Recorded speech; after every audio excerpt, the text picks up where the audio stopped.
It seems incredible, but it's true. That's the purpose of life, to take humanity and lift it to God. So it becomes God. So he became man that man may become God. Now tonight, you need not confine it to yourself. Take a friend, without the friend's consent, without the friend's knowledge, and lift him up. Do you know of a friend who is unemployed? Well, then see him gainfully employed. And don't tell him that you may brag tomorrow. Don't boast. Just see him gainfully employed.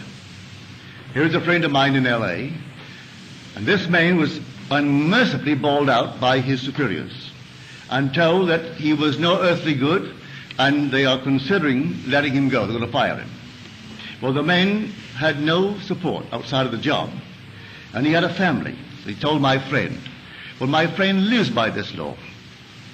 So he said to him, all right, go your way. Didn't tell him what he was going to do.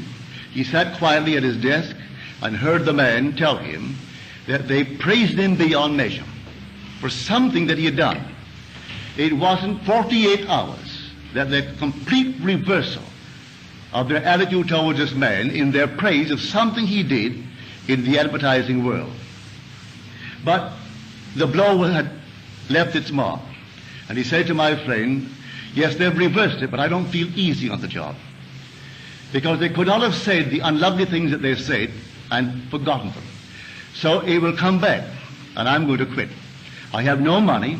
I'm giving them 2 weeks' notice. But I'm going to ask them to give me 1 week of the 2, that I may get myself together, maybe take off a few days, and just get my thoughts in order. Well, at the end of 2 weeks, he didn't have a job. My friend, when he told him what he was going to do, my friend knew he could not afford to quit and not work. So he saw him gainfully employed and earning 25% more than the present job. He took off the second week. When he came back at the end of the first week, he came into my friend's office and said, only yesterday I got the offer and I start Monday. I do not lose 1 day's salary, and I start at 25% more than I received on the past job. What did it? My friend's imagination. A loving use of the imagination on behalf of a friend. Had he gone without that imaginal state, he'd have walked into the place, and the man would have said, we have nothing. Or we can't use you. Why are you quitting? He didn't ask anything. He simply wanted the man. So if you precede your visit by an imaginal act, they will see you as you see yourself.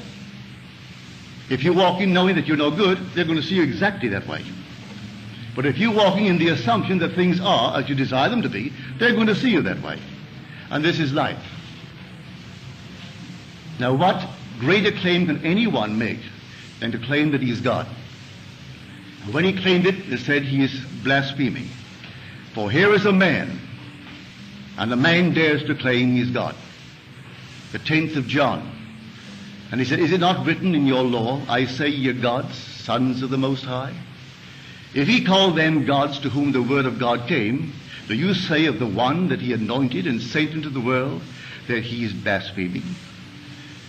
Do you know of any greater claim in the world than for a man to identify himself with God and walk as though he were?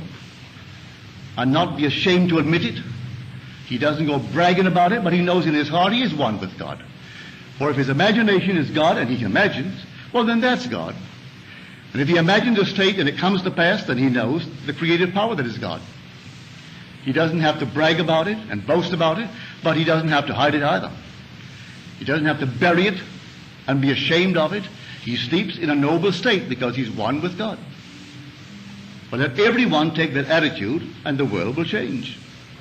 Not be beaten, but you can take the whole vast world, if they feel themselves slaves, give them the world, they'll want it again tomorrow.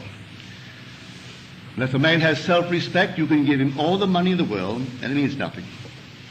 That goes for the individual, it goes for a family, it goes for a race of people, it goes for a nation.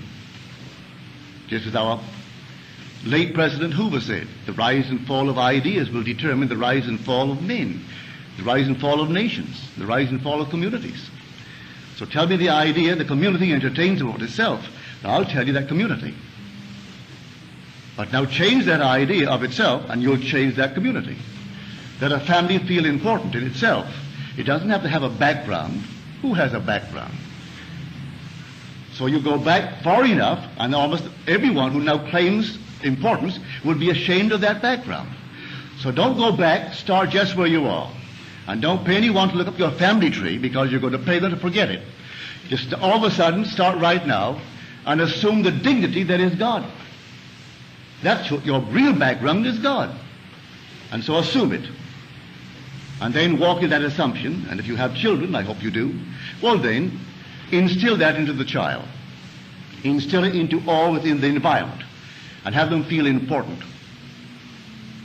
I have no background judged by human standards, either intellectual, financial, or these things. We made it. But Mother instilled in us, when we did something of which she was ashamed, she would say to us, have you forgotten that you are a Goddard? Well, we didn't know. That must have been very important. Because Mother said, have you forgotten that you're a Goddard? Well, I never heard that we ever had any background. But all of a sudden you began to feel that you must be important. So Mother instilled it into our mind's eye. She made the name important. So today it is important where we are. In the business sense, in every sense it's important. But Mother did that, and she married a man who had no background and took his name. But she made it important. All right? Who has any background? As far as I'm concerned, I refuse to accept the aristocracy of any being in this world other than the aristocracy of the Spirit. What other aristocracy? Give me the aristocracy of the Spirit, but don't come to me with any physical descent. I'm not an animal. I'm not a horse where you develop it by one horse after the other. I'm God. We're all God. And you can't go back beyond God. So if that's the start of all of us, well then that is our root. And so claim it now. At any point in time, claim it. And you'll find yourself being washed clean of anything you might have thought the family tree held. You don't have any family tree. The true Israelite is not a descendant after the flesh, but the elect of God, of whatever nation. That's the man of God. So you simply dare to assume that you are that man of God. And then apply what I'm telling you tonight. And may I tell you, in the not distant future, in the immediate present, it'll work.